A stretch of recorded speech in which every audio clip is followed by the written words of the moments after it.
Muchísimas gracias, amigo televidente, por continuar en sintonía del canal TVX. Le doy la bienvenida nuevamente al consultorio. Este es un espacio para su salud. Soy la doctora Wendy Maldonado, médico de planta del Centro Clínico Escalón, y siempre tratamos de abordar temas interesantes. Y pues el día de ahora vamos a hablar de la hidrocefalia. Y para eso me acompaña el doctor Mauricio Álvarez. Él es especialista en neurocirugía. Doctor, bienvenido. Muchísimas gracias, Wendy. Un placer estar con ustedes para hablar de tan interesante tema. Así es, doctor. Para empezar, ¿qué es el líquido cefalorraquídeo, doctor Álvarez? Bueno, el líquido cefalorraquídeo es el líquido, la sustancia que se produce en el cerebro, lo rodea y se distribuye, se drena a través de la médula, de la médula espinal, a través de todos los nervios periféricos, y sirve como una especie de buffer, un líquido amortiguador, y también tiene muchos elementos nutricios para el tejido cerebral, para el tejido nervioso. Este líquido entonces es el que viene a transformar o a ser pues la causa de la hidrocefalia. Así es, es la causa principal digamos, de la hidrocefalia, su acumulación, debido a una falla en el drenaje, ya sea por una obstrucción o por una incompetencia del sitio donde se drena este líquido cefalorraquídeo. Aparte de eso, el líquido cefalorraquídeo se produce diariamente por el cuerpo humano, por el cerebro, en una determinada cantidad, ¿verdad? Y la hidrocefalia también se puede determinar por un exceso en su producción. La hidrocefalia en sí es cantidad aumentada, ya sea por producción o por falta del drenaje. Así es, una acumulación de líquido cefalorraquídeo dentro del cráneo, el cual aumenta la presión dentro de este, es decir, hay una hipertensión intracraneana, y al no tener hacia dónde expandirse, el tejido cerebral puede sufrir daños que pueden ser irreversibles y llevar incluso a la muerte cerebral. ¿Y este cuadro, doctor, qué tan frecuente se da? Pues bueno, depende de su causa, pero principalmente si hablamos en la edad pediátrica, es aproximadamente 1 de 1000 nacidos vivos los que van a presentar hidrocefalia. ¿Y ellos ya vienen con esta anomalía? Así es, a veces pueden haber defectos congénitos o anomalías del nacimiento en las cuales la médula o el cerebro no se cierra adecuadamente, y eso puede producir una incompetencia en el drenaje de este líquido cefalorraquídeo y producir secundariamente una hidrocefalia del tipo obstructivo. ¿En niños es muy frecuente o en niñas? ¿Cuál es la diferencia o no varía tanto? No varía de tanto el género, pero sí es bastante frecuente en la edad pediátrica. Si lo vemos de que en nuestro país somos un país un poquito sobrepoblado, tenemos mucha frecuencia de hidrocefalia en los recién nacidos. ¿Y cuáles serían los síntomas que van a presentar los niños? Bueno, principalmente si son niños en la edad pediátrica, pues vamos a tener llanto aumentado, inconsolable. Podemos llegar a tener, dependiendo de cuál sea la etapa de la hidrocefalia o cuál severa sea, podemos llegar a tener un niño que tiene pobre respuesta a estímulos, mayor tendencia al sueño, un niño que no acepta el pecho, ¿verdad?, la lactancia materna, un niño que pasa demasiado irritable, un niño que se ve de una manera tóxica, es decir, que se ve mal, o un niño que prácticamente pierde el estado de conciencia y es necesaria una consulta de urgencia a un hospital. Y esto, doctor, ¿a partir de qué mes más o menos es que el padre o madre de familia tiene que prestar atención? Ya que al menos si son padres primerizos, si el niño estaba de llorar, ellos dicen quizá no le doy suficiente comida o pecho, ¿verdad? O no lo estoy cuidando apropiadamente. ¿Cuándo sería lo prudente para que ellos noten estos cambios o estos síntomas y decidan consultar? Principalmente es desde el primer día de nacimiento. Un niño recién nacido, dependiendo en cuál sea sus etapas, ¿verdad? Neonato, lactante menor, lactante mayor, por lo general tienen un llanto característico para cada cosa. Incluso las madres pueden reconocer cada llanto, ¿verdad? Pero un llanto inconsolable que no cesa ni con el pecho materno, ni con ni con limpiarlo, ni con nada de lo que por lo general desencadena el llanto en un bebé o recién nacido, son signos de alarma que los padres tienen que estar muy atentos y por los cuales hay que educarlos muy bien para poder detectar ciertos tipos de signos o síntomas en un bebé que pueden llamar la atención. Doctor, ¿y en adultos este cuadro se presenta?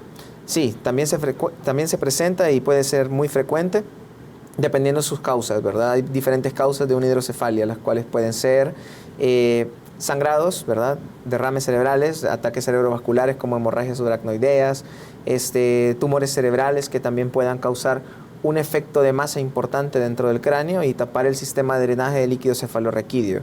También pueden existir infecciones a nivel del sistema nervioso central, como la neurocisticercosis, ¿verdad?, que puede llegar a producir hidrocefalia y esto ocasionarnos todos los síntomas que en un adulto pueden llegar a ser signos y síntomas de cráneo hipertensivo, como a la cabeza, el dolor de cabeza de fuerte intensidad, valga la redundancia, náuseas y vómitos, con la característica que no son, exacto, que son vómitos que no son en arcada, es decir, que caen inmediatamente, sino en proyectil, que salen con presión, visión borrosa o déficit de la agudeza visual, trastornos de la marcha, trastornos del equilibrio.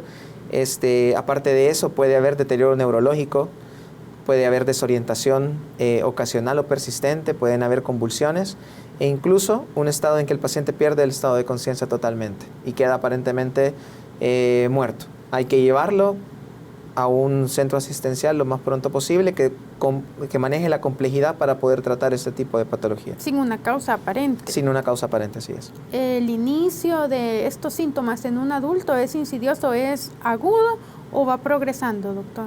Depende asimismo de la causa.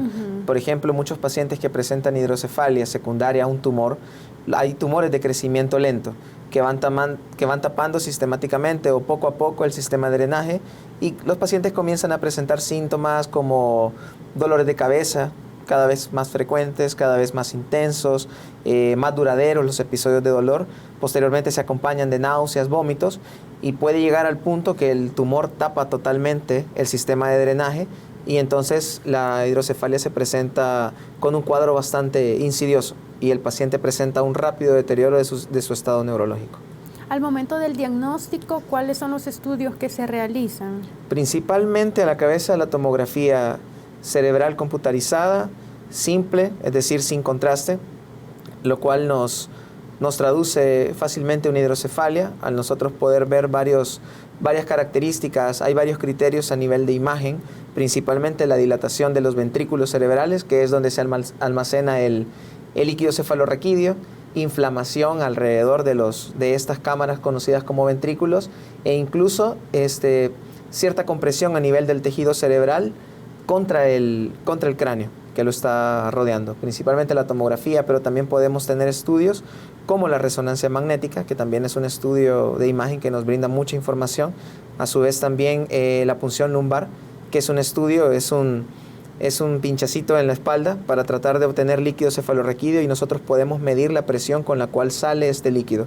Si la presión se encuentra aumentada es porque hay una presión a nivel del cráneo y eso nos puede estar traduciendo también una hidrocefalia, un aumento de la presión dentro del cráneo. Esos son los 3 estudios con los que se realiza, además de la clínica, ¿verdad? Cuando el paciente llega. ¿Cuáles serían las complicaciones que podrían existir de una hidrocefalia que no se trate? Una hidrocefalia no tratada puede llevar a todo lo que mencionamos anteriormente, por ejemplo, pérdida completa de la agudeza visual, ¿verdad? Ceguera. Puede llevar también a un paciente... ¿Es reversible o no, doctor? Por lo general, cuando el daño neuronal o a un nervio óptico, por ejemplo, se da por completo, si no se resuelve rápidamente, el daño puede llegar a ser irreversible. Y si al paciente, digamos, se le opera y se le salva la vida, este daño puede quedar de manera permanente.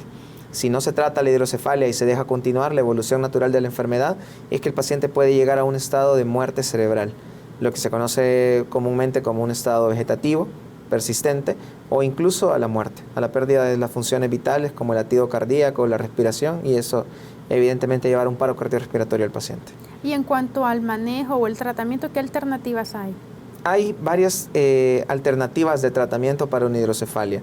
Para comenzar, tenemos las no tan invasivas como una punción lumbar para evacuar una cantidad específica de líquido cefalorraquídeo y tratar de aliviar la presión dentro del cráneo. Por lo general, esto depende de qué tipo de hidrocefalia estemos tratando. Si es una hidrocefalia que nosotros pensamos que en el paciente puede resolver sin una cirugía definitiva, como por lo general es colocar una válvula de derivación de líquido cefalorraquídeo, podemos hacer esta punción y observar al paciente para ver si no hay una nueva hidrocefalia. Si es otro tipo de hidrocefalia, por ejemplo obstructiva por un tumor cerebral, lo que tenemos que hacer es colocar una válvula, algo que derive, un catéter que va desde los ventrículos, ya sea hacia la cavidad abdominal, hacia el pericardio, es decir, al corazón, o una derivación así como en la imagen que vaya desde la columna lumbar hasta la cavidad abdominal, todo para derivar a través de un catéter con la suficiente longitud como para llevar este líquido a una cavidad donde se pueda absorber por mecanismos naturales del cuerpo humano.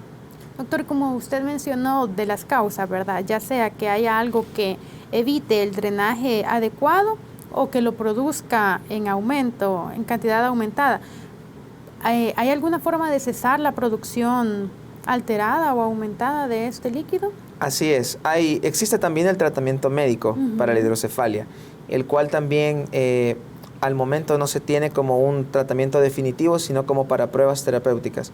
Existen medicamentos que disminuyen la producción de ciertas enzimas o ciertos factores que pueden aumentar la producción de líquido cefalorraquídeo. Al disminuir estos componentes, la producción disminuye y podemos tratar de manera médica un aumento de la presión dentro del cráneo secundario a una hidrocefalia. Hablemos un poquito, doctor, del tratamiento de tipo endoscópico. El tratamiento endoscópico también depende de qué tipo de hidrocefalia tengamos, pero se hace a través de un abordaje, digamos, mínimamente invasivo. A través de un endoscopio, valga la redundancia, se accesa a los ventrículos y lo que se hace es tratar de comunicar directamente desde donde prácticamente se origina el líquido cefalorraquídeo, se está produciendo, hasta el último ventrículo, que es el cuarto, donde se drena y que luego continúe un drenaje normal sin que nada hubiese pasado, por decirlo así. ¿Eso es mejor en niños o en adultos? Puede realizarse de igual manera en niños y adultos, pero depende. Por lo menos este tipo de técnicas se deja en última instancia cuando la hidrocefalia es causada por una infección, donde tenemos mucha inflamación de los tejidos, puede haber aumento del sangrado, entonces se deja como último escoge. Ok, está bien. ¿Y este tratamiento endoscópico, doctor, qué complicaciones puede tener? Este tratamiento endoscópico puede tener muchas complicaciones, como por ejemplo lesiones a arterias importantes que se encuentran en el camino prácticamente de donde se tiene que formar nuevamente la ruta de drenaje del líquido cefalorraquídeo. Puede también existir lesiones a tejido cerebral dependiendo de la técnica del operador y dependiendo de la anatomía del paciente, que en algunas ocasiones puede verse alterada, más si es en recién nacidos. ¿Y alguna infección? Así es. Muchas infecciones, por lo general, muchos tipos de hidrocefalia pueden acompañarse de infecciones como meningitis y eso producir una inflamación a nivel de los tejidos que rodean el cerebro, que prácticamente son las meninges. Ok, bueno amigos televidentes, al momento, doctor, vamos a ir a un corte comercial y al regresar vamos a continuar hablando de la hidrocefalia.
Me encuentro junto al doctor Mauricio Álvarez, que es especialista en neurocirugía, y estamos hablando de la hidrocefalia, específicamente del tratamiento. Doctor, ya habíamos abordado el área de tratamiento,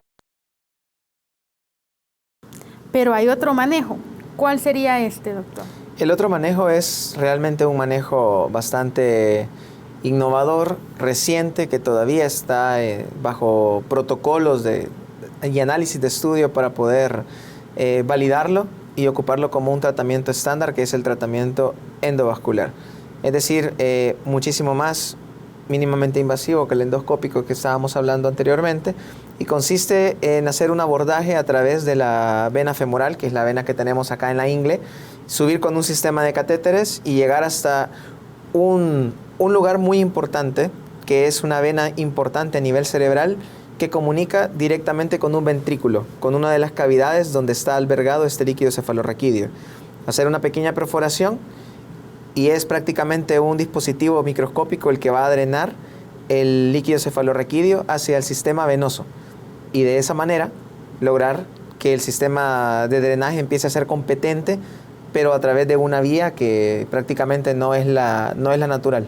Sin embargo, es bastante prometedor este tipo de tratamientos y se puede hacer en un lugar como el que se ve en la imagen, que siempre es un quirófano, pero se hace con un equipo especial de rayos X que se llama angiógrafo. Y todo es para poder visualizar el sistema de catéteres y llegar al punto indicado para drenar el líquido cefalorraquídeo. Doctor, coméntenos un poquito, ya que usted tiene bastante conocimiento y pues especialidad también en el estudio endoscópico. ¿A dónde se graduó? Endovascular. Endovascular, perdón. Sí. En Buenos Aires, Argentina, en el Instituto Médico ENERI, con la Clínica La Sagrada Familia y la Fundación FENERI. Es uno de los centros más reconocidos y de referencia a nivel internacional para todos los problemas cerebrovasculares, principalmente el ataque cerebrovascular de tipo isquémico y hemorrágico que hemos tratado en otros programas, pero también es un centro de mucha investigación, es un centro donde también se va a investigar pronto este tipo de dispositivos para tratar de ayudar a los pacientes con hidrocefalia de una manera distinta. Evidentemente va a tener muchas indicaciones específicas, muchas contraindicaciones también, para no todos los pacientes se va a poder realizar, pero resulta que puede ser un tratamiento ideal para muchos pacientes que tienen una hidrocefalia sin una causa aparente, que también son cuadros muy raros, pero existen. Así es, porque muchos, doctor, han de pensar aquí en El Salvador no se realiza este tipo de procedimientos, pero sin embargo, ¿usted los está realizando acá? Sí, realmente son estudios que antes no se realizaban, son procedimientos que antes no teníamos acceso, muchas veces no solamente porque no hubiera personal capacitado o equipo médico adecuado para hacer todo este tipo de protocolos, sino también nos veíamos limitados por la tecnología. Ahora tenemos a la mano ese tipo de quirófanos inteligentes, tenemos a la mano ese tipo de equipos importantes como los angiógrafos y mucho más importante, tenemos más material para trabajar porque necesitamos tener prácticamente todo. Tenemos que tener el quirófano, el angiógrafo, el personal capacitado y los materiales para poder trabajar con ese tipo de pacientes. Y hacerlo pues de la forma menos invasiva. Sí, así es. Realmente es una cosa que prácticamente es el futuro de la medicina en general. Así es. Doctor, ¿y cuál es el pronóstico de un paciente, ya sea infante, verdad, o un adulto que ya padezca de hidrocefalia, se le realiza uno de esos dos tratamientos? ¿El pronóstico es regresa o se cura por definitiva? Por lo general el pronóstico depende del tiempo de evolución después del cual se trata el paciente una vez iniciados los signos y síntomas o una vez hecho el diagnóstico de la hidrocefalia. También depende de la causa de la hidrocefalia, es decir, si la hidrocefalia es causada por un tumor cerebral, muchas veces el paciente por el aumento de la presión por el líquido cefalorraquídeo, el paciente mejora después de una cirugía de colocación de válvula. Pero posteriormente el paciente puede nuevamente empeorar secundariamente al tumor, porque el tumor también puede ejercer un efecto de masa importante dentro del cráneo. No necesariamente tiene que ser una disfunción de la válvula. Como mencioné hace un segundo, también las válvulas pueden disfuncionar. Es decir, ese catéter que va desde la cabecita al abdomen, por ejemplo, se puede tapar, se puede mover, puede haber cicatrización anómala dentro del abdomen y puede englobarse el catéter y entonces ya no drenar líquido cefalorraquídeo. A veces también se puede realizar una revisión de estos dispositivos y todo eso viene a sumar o a ser un conjunto en el que el pronóstico del paciente depende o varía de paciente a paciente. Doctor, y para estos niños, cuando usted mencionaba de que en los recién nacidos se da uno cada 1 cada 1000 nacidos vivos. 1 cada 1000. ¿Qué pasa con este pacientito? ¿De inmediato a sus 2 días de nacido se le coloca la válvula? Así es. En el momento que se realiza el diagnóstico de la hidrocefalia, muchas veces son pacientes que tienen anomalías congénitas bastante características desde el punto de vista físico. El paciente tiene un diámetro craneoencefálico aumentado, entonces es mucho más evidente, solo se complementa con un estudio de imagen. En ese momento se coloca la válvula, sin importar la edad. Lo importante es tratar de aliviar la presión dentro del cráneo y resolver el problema del paciente. El pronóstico de ellos, doctor, es que la válvula que se le coloca se tiene que cambiar cada cierto tiempo, porque como usted menciona, se coloca desde el ventrículo hasta el área abdominal muchas veces. Pero como el niño va creciendo, más o menos cada cuánto se tiene que realizar, no sé, el movimiento o el cambio, o dejan ustedes una cantidad suficiente para que no tengamos problemas. Por lo general, ese era un detalle de hace muchos años cuando empezaban los dispositivos. En la actualidad, los dispositivos son bastante largos, así como pueden ver en la imagen de la izquierda. El catéter es bastante redundante, entonces al entrar a la cavidad abdominal hay mucho catéter que puede quedar circundante en la cavidad, por lo cual el paciente puede ser que vaya creciendo y esto no le vaya a alterar nada o no sea necesario al final cambiar el sistema. Media vez no se llegue a tapar o algo, no es necesario cambiarla. No es necesario, el paciente puede vivir el resto de su vida perfectamente con este tipo de dispositivos si el dispositivo nunca le disfunciona. Es un dispositivo que queda colocado en el lugar donde se puso la primera vez. ¿Hay alguna forma en que se pueda prevenir, doctor, en un adulto la hidrocefalia? Realmente no es tanto una prevención como tal, sino que cuando un cuadro inicia, dependiendo de la causa, se puede prever que el paciente puede presentar una hidrocefalia y por tanto estar bajo una observación o un análisis clínico un poco más riguroso y estricto. En el caso que se presente un deterioro neurológico, hacer un estudio de imagen, detectar la hidrocefalia y tratarla. En ese caso se puede prevenir, pero no hay alguna medida específica como para hacer o dejar de hacer y que eso no nos vaya a dar una hidrocefalia en un futuro, digamos. Ok, ¿algún consejo, doctor, para estos padres de familia que tienen a un niño o una niña con una válvula? ¿Cuáles son los cuidados que debe de tener?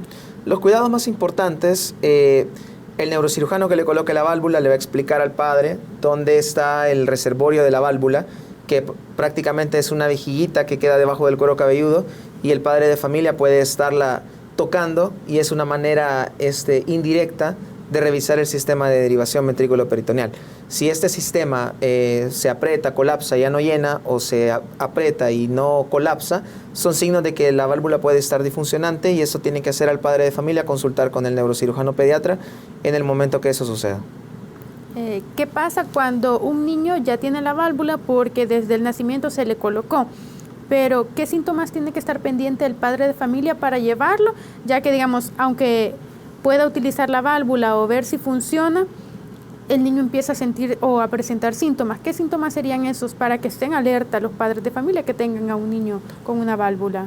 Por lo general, bueno, depende de la edad. Yo creo que los niños o la edad más complicada son los neonatos, los recién nacidos antes de 28 días, los lactantes menores y los lactantes mayores que llegan hasta los 2 años. Esos son los niños que por lo general todavía no tienen la capacidad de expresarse adecuadamente y decir me duele esto, me duele lo otro. Tenemos que estar pendientes de un llanto inconsolable, de un llanto irritable, de una actitud tóxica del niño que no quiera absolutamente nada, no tome el pecho materno, que el paciente también, en este caso el de la edad pediátrica, también presente irritabilidad para comer, cualquier otro tipo de dieta, tendencia al sueño, convulsiones o pérdida del estado de conciencia, que el niño no responda ante nada, ante cualquier estímulo. Así es. Bueno, doctor, muchísimas gracias por este tema. Realmente ha resuelto muchas preguntitas que de seguro los padres de familia también tenían. Esperamos verlo de nuevo en un próximo programa, doctor Álvarez. Gracias, Wendy. Un placer. Estamos a la orden siempre que nos inviten. En Centro Clínico Escalón, ¿en qué horario se le puede consultar a usted, doctor? En horarios de 12 a 5 de la tarde, de lunes a viernes, y sábados a partir de las 12:30 hasta las 6:30 de la tarde. Y siempre atendiendo horarios de emergencia. Es algo que nunca se detiene. Así es. Muchas gracias, doctor. A tus órdenes, Wendy. Bueno, amigo televidente, ya escuchó. Si usted desea pasar consulta con el doctor Mauricio Álvarez, que es neurocirujano, nos puede dejar un WhatsApp al 7501-9489 para agendar la cita. Asimismo, nos puede llamar al 2261-3001. Me despido no sin antes invitarle a que nos pueda seguir en redes sociales. Nos puede buscar como Centro Clínico Escalón y también le invito a que se suscriba al canal de YouTube llamado El Consultorio, donde podrá ver la repetición de este programa y todos los anteriores. Ha sido un placer estar con ustedes. Nos vemos en el siguiente programa.